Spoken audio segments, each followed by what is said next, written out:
chegados à raiz do problema, os dinossauros. Essa é uma área para mim fascinante. Eu gosto, bom, todas as áreas são fascinantes, mas essa é mais uma das fascinantes. Os dinossauros têm um papel muito especial na minha vida, e não é o Barney, tá? O pessoal conhece o Barney, conhece toda aquela turminha, não é esse o papel dos dinossauros, não. Mas algo que é muito interessante, quando eu olho os fósseis desses animais, quando nós estudamos essa questão, é pensar o que Deus tinha em mente quando Ele criou essa bicharada toda. Eu fico assim impressionado com isso. Eu gostaria de dar algumas ideias para vocês, que são as propostas do criacionismo com respeito aos dinossauros. Primeiro, os dinossauros e os seres humanos foram contemporâneos. Nós temos prova disso. Existem razões para crer que dinossauros viveram pelo menos até há alguns séculos atrás. Século XX, por exemplo.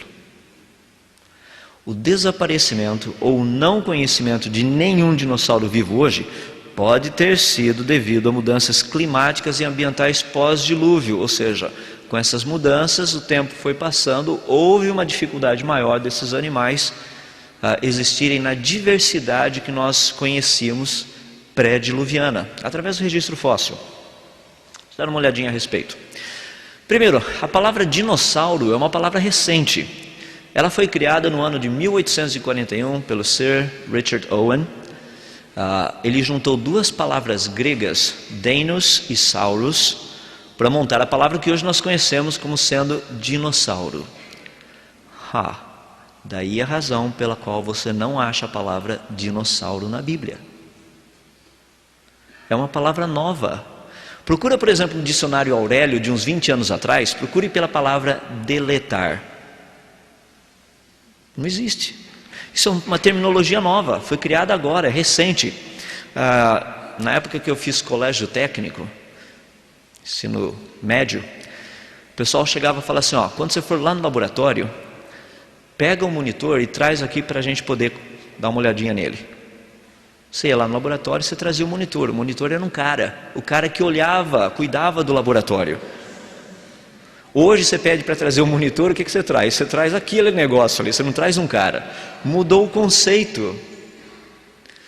Só para você ter uma ideia, a Bíblia nos diz que a serpente, a mais sagaz de todos os animais, foi o que falou com Eva. O que Deus falou para a serpente?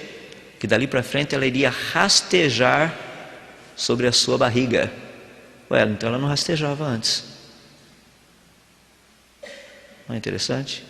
Sabia que a palavra serpente foi sempre utilizada, só no recente agora, no presente mais perto da gente, é que a palavra serpente passou a ser utilizada para cobra.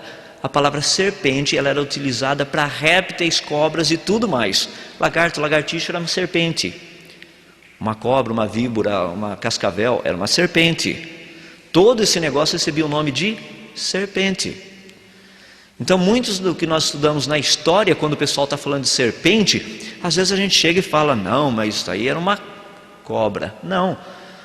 Na literatura antiga nós tínhamos serpentes que voavam. Você fala, cobra voando? Isso daí é o quê? Isso aí só pode ser fruto da mente de um pessoal que não conhece. Ou pode ser mitologia, alguma coisa assim. Não, era uma maneira deles expressarem um tipo de animais. Que os dinossauros existiram, a gente não tem a menor sombra de dúvidas. Eu já vi muito crente por aí falando assim, os dinossauros nunca existiram. Não, os dinossauros existiram. A gente vai nos museus por aí, você encontra os fósseis de toda a galera, está todo mundo lá. Grandes, pequenos, médios, o tamanho que você quiser. O problema que nós temos com os dinossauros, praticamente, é como esses animais seriam. Porque nós só temos os ossos. E tudo que nós conhecemos a nível de desenho e tudo mais, literalmente é uma ilustração. Em outras palavras, é uma concepção artística do que seria. Imagina que legal, você vai lá construir sua casa, tá? Ou seu pai está construindo, reformando alguma coisa, lá vão cavar um buraco para colocar o alicerce. E de repente eles acham o quê? O esqueleto de um gato. Tenta, baseado nos ossinhos do gato, reconstruir como é que era esse gato. qual a cor da pele, se era um gato gordo, se era um gato magrinho, se ele tenta reconstruir tudo isso. Não dá. Você tem que usar a criatividade. Daí a ideia que nós temos dentro do contexto de dinossauros, que você tem que usar a criatividade. Por exemplo, eu não sei quantos de vocês têm o nome, mas ali você vê um Albertossauro. Albertossauro, você percebe que os Albertos de hoje são descendentes desse daí. Dá para perceber a estrutura muito parecida. Não é isso. A ideia do Albertossauro é que quem descobriu tinha o nome de Alberto, acabou ficando Albertossauro em homenagem à pessoa que o descobriu. Então dá para ter uma ideia de todo o contexto da concepção artística. Eles existiram em muitos tipos diferentes. A variedade realmente era muito grande. A dificuldade que nós temos é que tem tanto fóssil de dinossauro que o pessoal está começando agora a catalogar e comparar. Porque existem fósseis que são exatamente iguais, mas têm nomes diferentes. E como existe um pequeno probleminha de inveja assim, entre os cientistas, o pessoal fala, não, esse fóssil é meu, vai ficar aqui. Não, mas empresta só para a gente estudar e ver que comparar com o outro. Não, se quiser traz o seu. Não, eu não vou trazer, empresta o seu. E essas pequenas coisinhas acontecem no mundo científico também. Daí a gente chega a ter um pequeno probleminha que existem mais de 300 tipos diferentes de dinossauros. Na verdade, ninguém sabe quantos tipos diferentes existem. Catalogados são mais de 300. Nós sabemos que tem muitos que são exatamente iguais. É o mesmo fóssil com nomes diferentes. Para vocês terem uma ideia, os menores dinossauros não passavam de mais ou menos uns 30 centímetros de altura. Esses eram os menores. Os maiores chegavam a 24 metros de altura. Os mais levinhos pesavam por volta de mais ou menos 1 quilo, 1,5 quilo. Os um pouquinho mais assim avantajados pesavam 150 toneladas. Então você tem uma variedade muito grande de animais que eram répteis dentro dessa categoria toda. Eles praticamente, só para nível de conhecimento, eles foram divididos em 2 grupos distintos. Nós chamamos de grupo dos saurísquios e grupo dos ornitísquios. Os saurísquios são aqueles que têm um pelvis muito parecido com o de um lagarto. Esse ossinho aqui da parte de baixo onde juntam as pernas. No caso dos ornitísquios, o pelvis dele é muito parecido com o de ave. Tanto é que o pessoal diz que dos saurísquios é provavelmente onde evoluiu chegando nos mamíferos. E os ornitísquios são os que evoluíram e se transformaram em aves. Daí vem toda a discussão e toda a briga em cima do contexto. Não vou entrar nos mais detalhes ali, porque eu acho que não é tão importante. Os primeiros fósseis de dinossauros foram encontrados praticamente por volta dos anos 1800, Dr. Gideon Mantell. Ele e a sua esposa Mary Ann. Então o negócio é meio novo, é meio recente a coisa. Esse negócio de fóssil, não tem gente encontrando fóssil por muito tempo. A pesquisa de paleontologia começou cerca de mais ou menos uns 200 anos atrás. O Brasil, por exemplo, é um local, é um país que tem muito na área de fóssil. O Nordeste brasileiro tem uma região chamada Chapada do Araripe. São 165 quilômetros que você tropeça em fósseis, literalmente.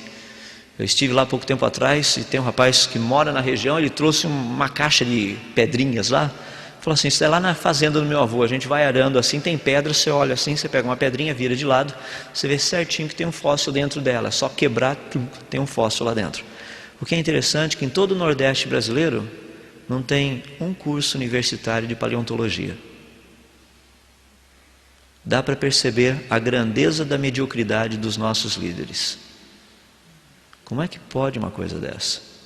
Os melhores fósseis que nós temos dessa região estão, sabe aonde? Nos museus do mundo afora. Não tem fóssil aqui no Brasil, os melhores são todos lá fora. Um dos fósseis mais conhecidos, por exemplo, que foi encontrado nessa região, é o Santana Raptor.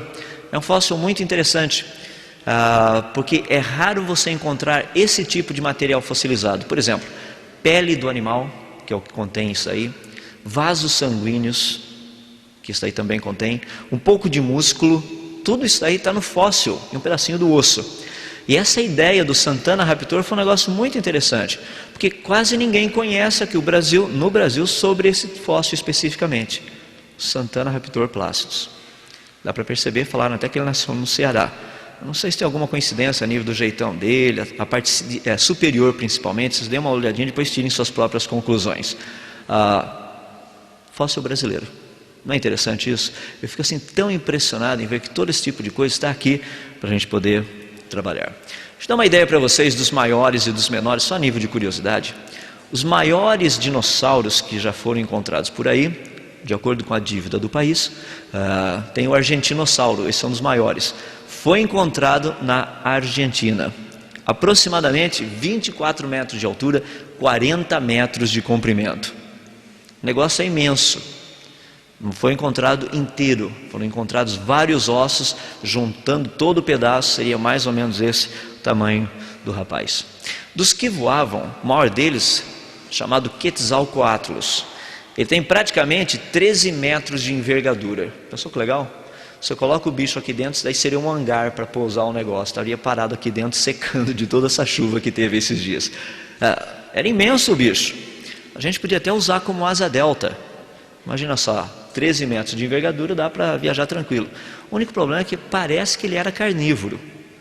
Então se você está voando por aí, o nível de combustível está baixo, dá uma olhadinha para você e fala, ainda bem que eu trouxe minha mochilinha de lanche, né, aí atrás. Seria algo bem viável. Os que nadavam, os plesiosauros, o maior deles é chamado Liopleurodonte, muito parecido com o jacaré. Tinha aproximadamente 25 metros de comprimento, pesava cerca de 150 toneladas. Então dá para ter uma ideia do grupão dessa turminha, só a nível geral. Segundo a teoria da evolução, toda essa bicharada viveu aproximadamente de 245, 250 milhões de anos atrás, até cerca de 66 milhões de anos atrás. E daí eles desapareceram. Uma das teorias que trata do seu desaparecimento é que caiu um meteoro, um asteroide, bateu na Terra, por causa do impacto ele produziu uma suspensão de muita poeira na atmosfera, que impedia a entrada de raios solares, e com isso fez com que os dinossauros não tivessem condição de se manter vivos no planeta Terra. Eu quero dizer para vocês que todo esse negócio aí é só conversa para boi dormir. Pelo seguinte, usando a própria evolução. Se a gente pegar a evolução e você pegar as rochas que antecedem o aparecimento dos dinossauros, supondo que isso estivesse certo, não está certo, mas vamos pegar a ideia de raciocínio deles. As rochas que antecedem o aparecimento dos dinossauros têm um monte de organismos nelas fossilizados que mostram que esses bichinhos e plantas existiam antes dos dinossauros. O problema é que esses bichinhos e essas plantas, que segundo a evolução já existiam antes dos dinossauros, eles são muito mais sensíveis a uma catástrofe desse jeito do que os próprios dinossauros. Ou seja, se tivesse acontecido uma coisa assim, essas plantinhas, esses animais, todos eles teriam desaparecido juntamente com os dinossauros, porque eles são muito mais sensíveis. No entanto, todas essas plantinhas, esses animaizinhos continuam vivos por aí hoje. Essa é uma das maiores provas de que essa teoria de que bateu um negócio, acabou com os dinossauros, tudo isso é papo furado. Não funciona. Eu estou usando a própria evolução para dizer que por ela seria impossível dessa teoria funcionar. Tá? Só para vocês terem uma ideia. Bom, a grande pergunta que a gente tem, portanto, é, se os dinossauros não desapareceram lá, eles estariam vivos hoje? Como é que a gente sabe esse negócio dos dinossauros? Tem alguma evidência? Tem algumas. Dá para perceber, são evidências bem claras, bem nítidas, que não servem como evidências científicas. A questão dos vários desenhos animados que a gente tem na televisão, que o pessoal usa ideias antigas, assim, dos Flintstones, por exemplo. O que é fascinante nesse negócio todo dos Flintstones, é que eu converso muito com o pessoal, é que é um dos únicos desenhos animados biblicamente correto, com exceção do Natal, né? Porque não tinha Natal naquela época ainda, então fica meio esquisito o negócio. Mas quanto ao mais, certinho. Por que vocês acham que os seres humanos não usariam dinossauros para auxiliá-los em tudo aquilo que eles têm? Nós não usamos elefantes. Você fala, não, eu não uso elefante. Você não usa porque você não mora na Índia, você não mora no Tibete. Se você morasse lá, você usaria. O pessoal não usa camelo? Assim, eu não conheço ninguém, eu conheço um lama ali, mas lama não é camelo. Já perguntaram se lama é uma mistura de camelo com ovelha. Tem minhas dúvidas, pode ser. Vai que deram uma trombada, geneticamente eu não sei se funciona, mas a nível de choque, segundo a evolução, tudo pode acontecer. Então vai que aconteceu. O ser humano usa muito formas de vida a nível de transporte, de auxílio, de coisas desse tipo, sem maiores problemas. Então não tem nenhum problema em olhar e ver por que não utilizar dinossauros. Um exemplo que é muito interessante a respeito da existência deles, da coexistência com os seres humanos. Essa figurinha que está aqui do lado direito é uma figura que vem lá do rio Paluxy, na cidade de Glen Rose, no estado do Texas, nos Estados Unidos. Isso daí tem sido muito utilizado, mas isso daí não é pegada de seres humanos e dinossauros. São pegadas de dinossauros e dinossauros.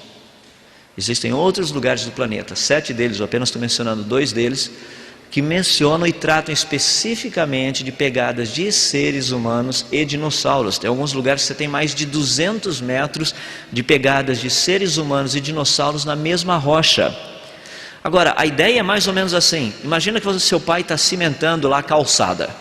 Ele acabou de cimentar a calçada e vem um rapazinho correndo atrás de um cachorro.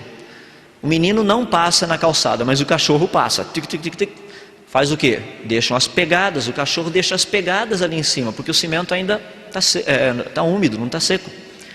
O que aconteceria uma semana depois que o cimento secou? Ficam as pegadas. Se o menino passasse correndo ali em cima, ele deixaria a marca das pegadas dele? Claro que não, já secou. A rocha é a mesma coisa. Os dois tiveram que andar ali em cima em espaços de no máximo 7 dias, para que as pegadas ficassem na mesma rocha. Ou seja, o registro fóssil nos mostra que seres humanos e dinossauros andaram juntos. Não somente o registro fóssil, mas também a parte da arqueologia, que é uma das partes mais fantásticas a respeito disso. Lembrem-se que eu disse para vocês que os seres humanos e dinossauros, segundo a teoria da evolução, nunca viveram juntos. Eu disse para vocês também que os dinossauros, os fósseis, começaram a ser encontrados há cerca de 200 anos atrás. Então, como explicar as pinturas dos homens das cavernas como essas? Pinturas de pterossauros, de dinossauros. Eles não conheciam ainda porque os fósseis não tinham sido descobertos, a menos que eles tivessem convivido com esses animais.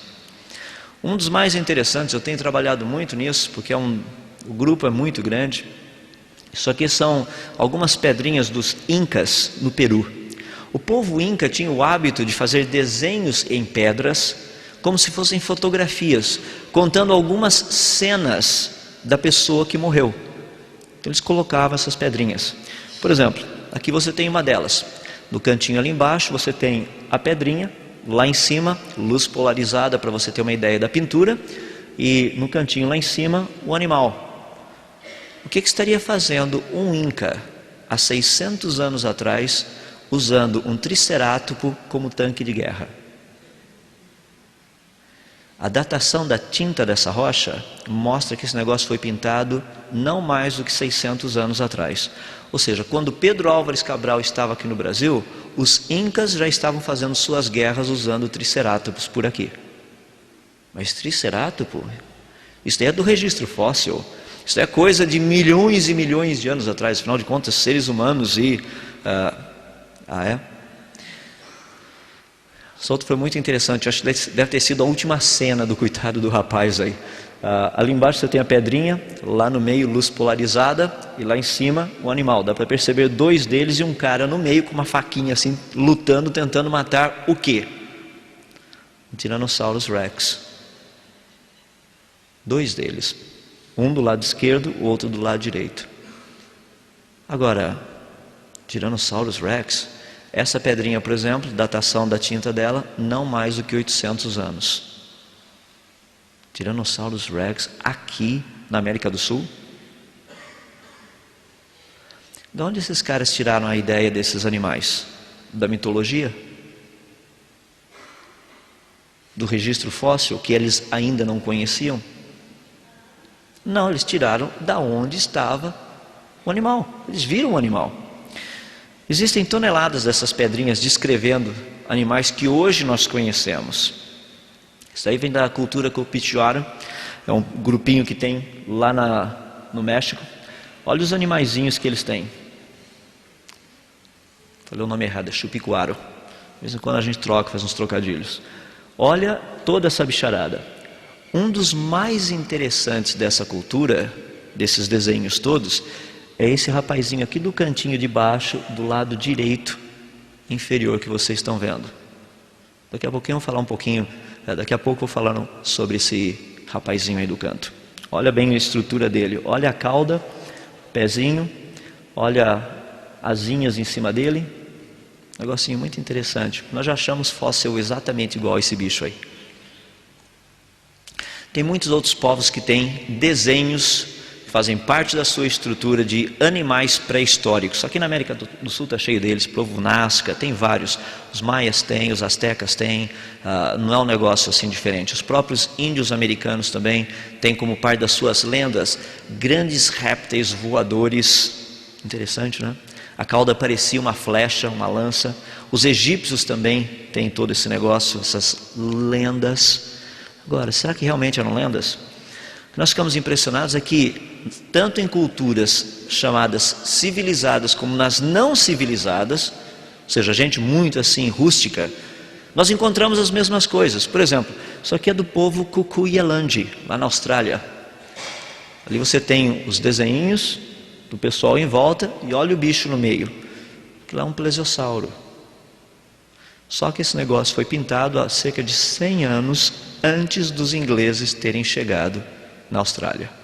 Não tinham nem descoberto fósseis de plesiosauros, porque os primeiros plesiosauros descobertos foram descobertos no finalzinho do século XIX. Bem interessante isso. Quando você estuda a parte de lendas, que no passado eram considerados como registros históricos e hoje são tratados como lendas, nós vemos algumas coisas fascinantes. Essa é uma delas, o poema épico especificamente de um rei anglo-saxônico chamado Beowulf. Esse rei gostava muito de matar grandes animais. Ele matava, por exemplo, dragões. E dois animais que são muito interessantes porque ele descreve em grandes detalhes. Um era um réptil que voava. Ele fala do tamanho da asa, da envergadura, como que era esse negócio. Tinha mais ou menos uns 8 metros de envergadura. A cabeça dele era pontuda como se fosse uma lança. A cauda dele parecia uma lança realmente. Todo esse negócio. O que nos indica que era provavelmente um pteranodonte. O outro, que é um animal que ele morreu e conseguiu matar também, é chamado Grendel. Era um monstro de 12 anos. Esse rei já tinha literalmente liquidado a mãe desse monstro alguns anos antes.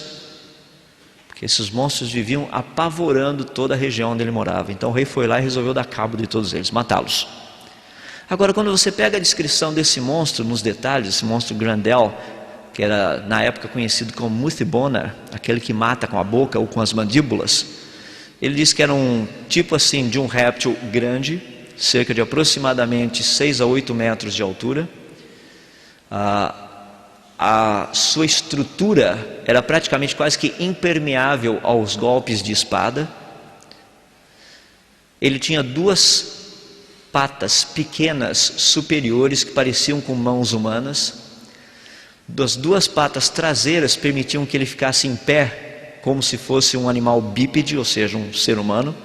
Ele tinha uma cauda muito parecida com uma cauda de um jacaré. E assim vai a descrição. Quando você para e pensa no registro fóssil, quais dos animais se encaixam? Tyrannosaurus Rex é o mais parecido. Esse é o tipo de material que você encontra por aí ao estudar um pouquinho de literatura.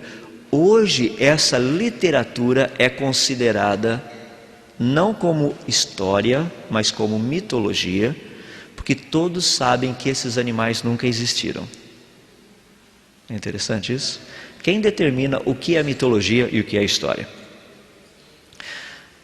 Lembra daquela figura que eu coloquei agora de pouco para vocês, da cultura Chupicuaro, logo no cantinho? Tinha um negocinho, um bicho estranho, com uma cauda e uma asinha e tudo mais. Uma das coisas mais interessantes é justamente a respeito do estudo sobre dragões. Existe uma grande discussão na comunidade científica se esse negócio realmente existiu ou não. Um dos fósseis, que é muito similar àquele que eu mostrei no cantinho ali embaixo para vocês, aquela estatuetazinha, é de um animal que voava, e esse animal tinha 2 cavidades cranianas, uma aqui na frente e uma outra mais atrás. Essa mais de trás estava interligada com as fossas nasais e com a boca do animal. O que é interessante é que nessa cavidade aqui de trás eles encontraram um pouquinho de um elemento químico chamado magnésio metálico. Se você pegar magnésio metálico e colocar na água, sabe o que acontece? Ele faz assim, ó, ele pega fogo, ele incendeia, faz um maior fumacel, uma fumaceirada maluca. Agora imagina um animal que tivesse magnésio metálico aqui atrás. Toda vez que ele respirasse, vapor d'água saindo, adivinha o que iria acontecer misturado com magnésio metálico? Fumaça e fogo. Eu só não queria estar por perto se o animal tivesse gripado. Já imaginou cada espirro? Aparece igual aqueles cartunzinhos que o pessoal manda, né? Aquele negócio preto assim, todo queimado, só a carinha branca e o olhinho assim, aquele negócio branco no meio.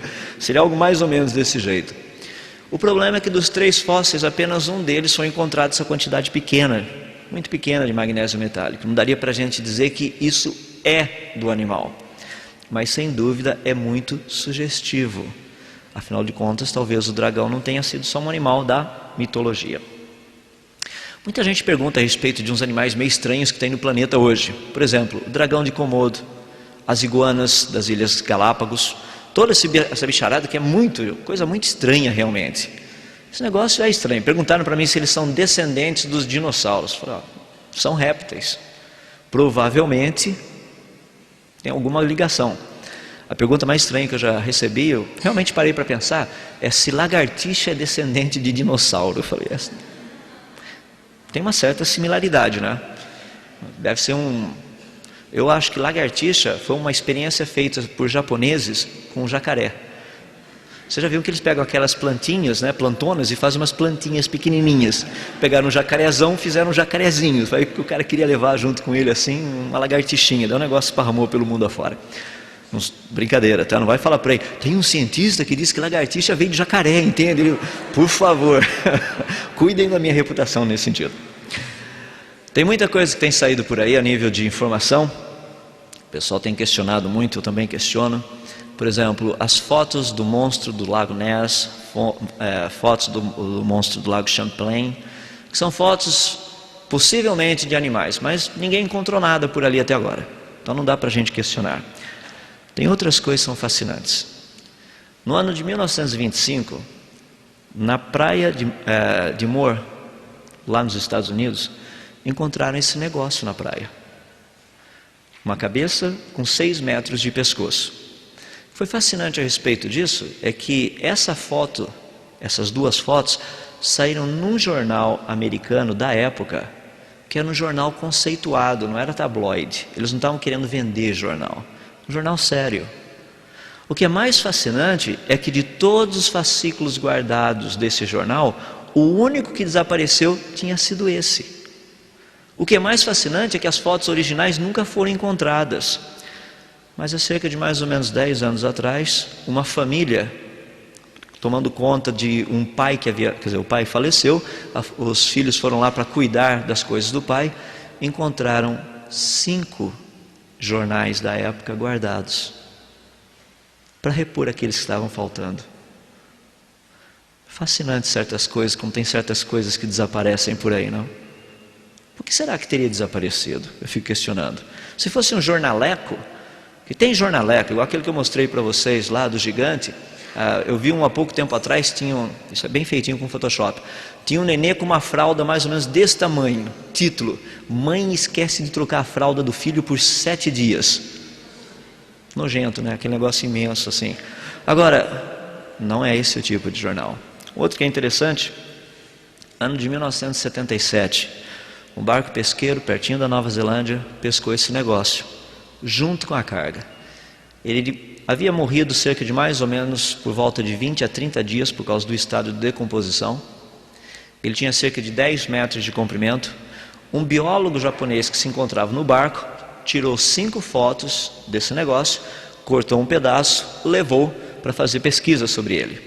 O que é fascinante a respeito disso é que os estudos feitos mostravam que esse animal só podia ter sido um plesiosauro. Tanto é que o Japão lançou um selo comemorativo de 50 ienes mostrando a descoberta. Isso você não encontra em livro, você não encontra nada, mas tem selo por aí ainda. Tem vários amigos meus que têm esse selinho guardado. É interessante como esse tipo de informação não chega até a gente. Aqui você tem um pouquinho da análise química feita dos pedaços desse animal. Muita gente falava, não, isso é um tubarão-baleia. Não, não é tubarão-baleia. Tubarão-baleia tem uma outra constituição. Por exemplo, tubarão-baleia, se você olhar, ele não tem algumas coisas como você vê aí, por exemplo, tecido do tipo adiposo, músculo vermelho, esse tipo de coisa não faz parte do tubarão-baleia. Totalmente diferente. Hoje, o que está sendo feito? Um dos trabalhos hoje que têm sido realizados é justamente a busca de um animal chamado Mokele mbembe. Alguns de vocês têm perguntado. Quando você chegar na sua casa, dá uma procuradinha a respeito disso na internet. Entra no site de busca e digita esse negócio. O que é fascinante a respeito do Mokele é que é algo que já há mais de 300 anos é conhecido através de várias tribos. Tribos do Congo. As pessoas falam, mas o que tem a ver isso? É que todos eles descrevem um animal que eles dizem morar no pântano, ali perto onde eles moram, e eles dão as características. O animal tem praticamente o corpo de um elefante, a cauda parecida com a de um jacaré, o pescoço parecido com o de uma girafa, e a cabeça é parecida com o de uma cobra. Então você junta os 4 pedaços, tem uma ideia do que é. Mas muitas pessoas falam, não, mas isso é apenas uma descrição. Isso aqui não é uma descrição, isso é uma pegada. E não é a pegadinha do Faustão, não, isso é pegada mesmo. Tá? Ou seja, não é na rocha, é no solo. Isso é da pata do animal. Existe alguma coisa ali grande. Essa pegada aqui tem mais ou menos 60 centímetros. Só para você ter uma ideia do tamanho do negócio. Agora, teria esse negócio hoje ou não? As pessoas falam, não, mas com toda a tecnologia que a gente tem, será que já não daria para ter encontrado alguma coisa? O problema é o seguinte, 2 questões importantes. De todas as áreas possíveis de pesquisa no planeta, que são várias centenas de milhares de quilômetros quadrados que nós temos por aí para pesquisar, menos de 1% foi pesquisado até o presente momento. Tem muito lugar para pesquisar. Segundo, é a questão de qual seria o tamanho desses animais hoje. Se eles ainda tivessem a longevidade pré-diluviana, provavelmente esses animais teriam aí seus 20 metros de altura ou daí para cima. Se eles viverem menos hoje do que eles viviam antes do dilúvio, eles teriam um tamanho menor. Muitas pessoas falam, mas é só pegar um satélite, então começar a colocar, olhar lá de cima, já que tem toda essa tecnologia, ficar vendo e achar esses animais por aí. Tem um problema também com isso. Nessas regiões onde nós encontramos a maior parte desses animais, que poderiam ser encontrados esses animais, a altura do topo das árvores é de mais ou menos de 20 a 30 metros de altura. Um dinossauro, em média, ele teria cerca de 18 metros de altura. Tem alguns que são exagero, como o argentinossauro, que tinha 24 metros de altura. A maior parte ficava na faixa de 12 a 18 metros. Então você não vai encontrar essa bicharada andando lá na floresta, você vai ver uma cabecinha em cima das árvores, assim, andando. Isso não acontece. Então há uma necessidade de vermos isso daí. Outro problema é a questão financeira. Os satélites mais baratinhos que a gente tem para poder examinar isso aí, custam em média mais ou menos de 100 a 200 mil dólares por hora. Se você quiser um que é um pouquinho melhor, está na faixa de 1 a 2 milhões de dólares por hora. Então, se alguém tiver um dinheirinho no banco que não sabe o que fazer, eu tenho uns amigos que sabem como utilizar o seu dinheirinho. Então, a gente pode fazer uma pesquisa mais interessante atrás dos dinossauros. Com respeito aos dinossauros na Bíblia, para nós terminarmos. Onde nós colocamos os dinossauros na Bíblia? Existem várias teorias. Uma delas que me deixa muito preocupado é uma teoria que diz o seguinte, que os dinossauros fizeram parte de uma pré-criação. Ou seja, você pega Gênesis capítulo 1, verso 2, quando diz que a terra era sem forma e vazia, é porque Satanás havia caído do céu, ele havia destruído tudo que Deus criou, e agora o que Deus vai fazer do verso 3 para frente é recriar aquilo que Satanás destruiu. Isso baseado em Isaías capítulo 40, o pessoal que conhece essa teoria toda aí sabe como é que a coisa funciona. O problema com essa teoria são 2, eles estão colocando os fósseis naquela época. É para acomodar a evolução dentro do contexto criacionista, dentro do contexto, bíblico. O problema com isso, que é um problema teológico muito sério, é que morte teria entrado no planeta antes do pecado de Adão. Esse é um problema sério. Como explicar morte entrando no planeta Terra antes de Adão ter pecado? Porque Paulo diz que o salário do pecado é a morte. Deus deixou bem claro essa proposta. Você falou, mas a morte em todos os sentidos? Essa é a proposta que a Bíblia nos dá. Por isso que a natureza aguarda para ser restaurada. Os dinossauros, eu creio que eles aparecem no dia 5 e no dia 6. Dos que viviam na água, dos plesiosauros, no dia 5. Dos que voavam, os pterossauros, no dia 5. E dos que andavam pela terra, os dinossauros, no dia 6. Tanto é que eu gosto de mostrar isso daí, a pintura de um rapaz lá nos Estados Unidos, Bruce Inc., e dá para perceber as coisas. Você está vendo lá em cima um apatossauro, um balucterium, uma girafa, elefante. Tanto é que o balucterium muita gente confunde com uma anta. Não é uma anta, o negócio é grande também, tá? Ele é mamífero. Agora, a Bíblia trata de uma forma mais específica a respeito desses animais. Tem algumas passagens. As que são mais conhecidas, Isaías capítulo 40, começando no verso 15, Deus fala para Jó o seguinte: contempla o Behemoth que eu criei juntamente contigo. O Behemoth, ele dá a descrição. Em algumas traduções que vocês têm por aí, diz que hipopótamo é a palavra que foi utilizada para a tradução. Hipopótamo não encaixa com o que nós temos ali. Primeiro, dá uma olhadinha no animal. Ele diz: a sua força está nos seus lombos e o poder nos músculos do seu ventre. Olha a barriguinha do hipopótamo, que coisinha fofa que é. Imagina músculo no ventre. É meio difícil acreditar. A outra, que é pior ainda, na descrição desse animal diz assim: ele endurece a sua cauda como um cedro. Olha o cedro, olha um braquiossauro, olha a cauda do braquiossauro, tudo ali está em proporção. O hipopótamo tem uma caudinha de uns 20 centímetros. Já pensou que coisa fantástica? Endurece a sua cauda como um cedro. É brincadeira isso, coitadinho não passa de um graveto, entende? Não tem como. Ele diz que os seus ossos são como tubos de bronze. Tubulação de bronze, você estudando o livro de Jó, você vai perceber que o negócio é de mais ou menos uns 30 centímetros, uma coisa séria. Coitado do ossinho do hipopótamo é meio pequenininho, assim, são uns 10 centímetros, entende? É bem menor do que isso. Sem contar todo o resto da descrição. Se você olhar a descrição do animal, pelo que tudo indica, parece ter sido um dinossauro. Alguns deles, Diplodocus, Brachiosauro e Apatossauro, encaixam na descrição do que nós temos ali no livro de Jó. Um outro animal, esse é um problema sério, também no livro de Jó, capítulo 41. Esse a gente não tem a menor ideia que bicho seria esse, que é chamado de Leviatã. O mais parecido seria o dragão. Agora, é difícil traduzir esse negócio, é difícil saber que bicho é esse. Ele dá as características. Existem algumas versões que trazem como sendo o crocodilo. Nós sabemos que não é o crocodilo. Tem outras palavras no grego, no hebraico, para crocodilo. Não é crocodilo. Então isso aí é um grande mistério. O último deles, que é um animal muito interessante, aparece no livro de Gênesis, primeiro capítulo, aparece também no livro de Ezequiel. A palavra é Tanim. Tanim significa um monstro. Foi traduzido desse jeito. Aí está comparando Faraó com esse animal Tanim. Nós não sabemos também que animal é esse. O que nós sabemos e que é interessante é que o nome, a palavra Tanim, ela tem a ideia de fazer parar o fluir das águas. É o que a gente precisava por aqui esses dias, né? Um Tanim para parar um pouco o fluir dessas águas que vieram lá de cima. Mas a ideia de Tanim é o que faz parar o fluir das águas.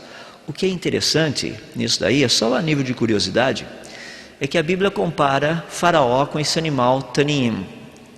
Bom, Faraó, você sabe, né? Lá do Egito, é da África. Sabe o que é fascinante? A palavra Mokele tem o mesmo significado. Aquele que para o fluir das águas. É exatamente o mesmo. O que é legal nisso é que talvez eles estejam falando de um mesmo animal que habitava na África. Sem dúvida um animal de grande porte. Dá para ter uma ideia um pouquinho a respeito dos nossos queridos amigos dinossauros. A pergunta é: eles desapareceram ou não? Não sabemos. Que eles viveram juntos com os seres humanos, nós não temos a menor sombra de dúvidas. Que eles viveram pelo menos até alguns séculos atrás, nós também não temos a menor sombra de dúvidas. Aí você chega e fala assim: não, mas espera aí, isso é totalmente diferente daquilo que eu aprendi na escola. Lembra da propaganda da televisão? Está na hora de você rever os seus conceitos. O que a Bíblia nos ensina? Livro de Atos, já mencionei uma vez, capítulo 17, verso 11. Os crentes de Bereia eram de um caráter mais nobre do que os de Tessalônica, porque eles examinavam as Escrituras com toda avidez diariamente para ver se as coisas eram de fato assim.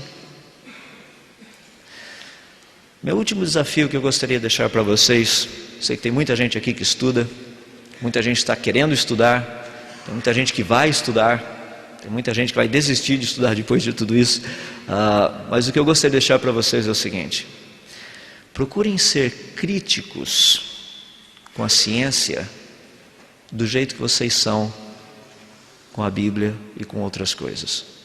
Eu fico impressionado. Você fala uma coisinha da Bíblia, o pessoal fala, tá bom, você quer me dizer que Deus realmente abriu o Mar Vermelho? As pessoas fazem esse tipo de pergunta. Eu chego para eles e falo assim, tá, você quer me dizer que um asteroide matou todos os dinossauros no planeta Terra? O que mais? Conta outra que eu gostei dessa. Pessoal, a gente precisa ser honesto.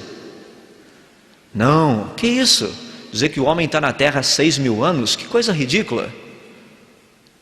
Dizer que seres humanos e dinossauros nunca andaram juntos. Está na rocha, está marcado na rocha que eles andaram juntos. Nós precisamos aprender a ter o mesmo padrão. Desconfiem. É por isso que Deus nos exorta: examinai as Escrituras. Deus fala, não aceita de graça, não vai lá e olha para ver se a coisa não é desse jeito. Assumam essa postura também na área de estudos.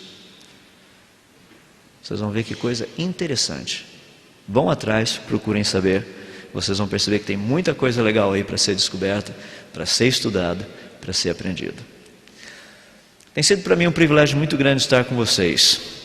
E a minha oração é para que Deus os conserve íntegros e retos, como diz a palavra, 1 Coríntios 15, 58, sempre abundantes na obra do Senhor, sabendo que no Senhor o vosso trabalho não é vão.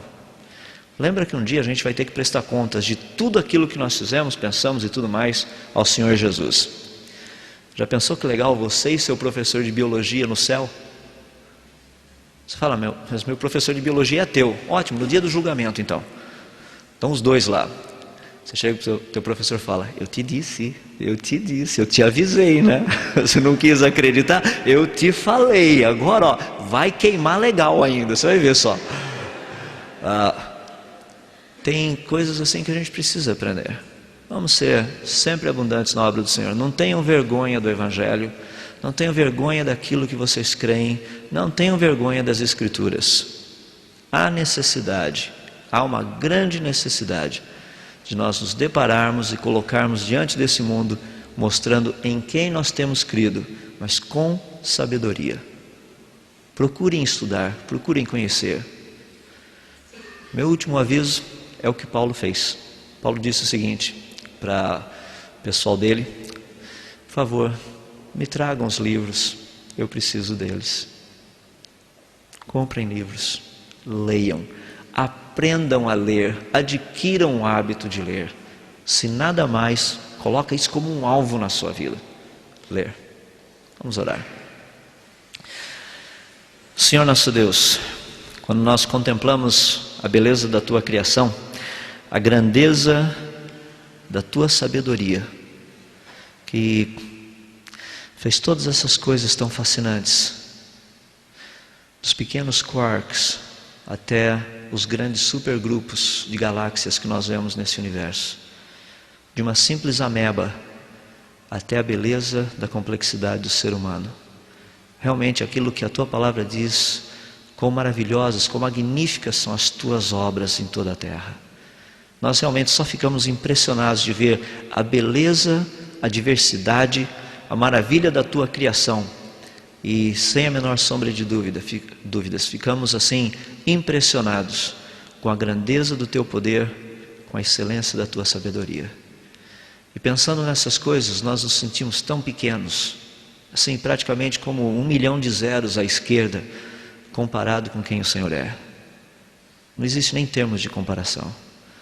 Nós nos alegramos tanto pelo fato de, mesmo sendo tão ignorantes, tão pequenos, o Senhor nos ter chamado para fazermos parte da tua família.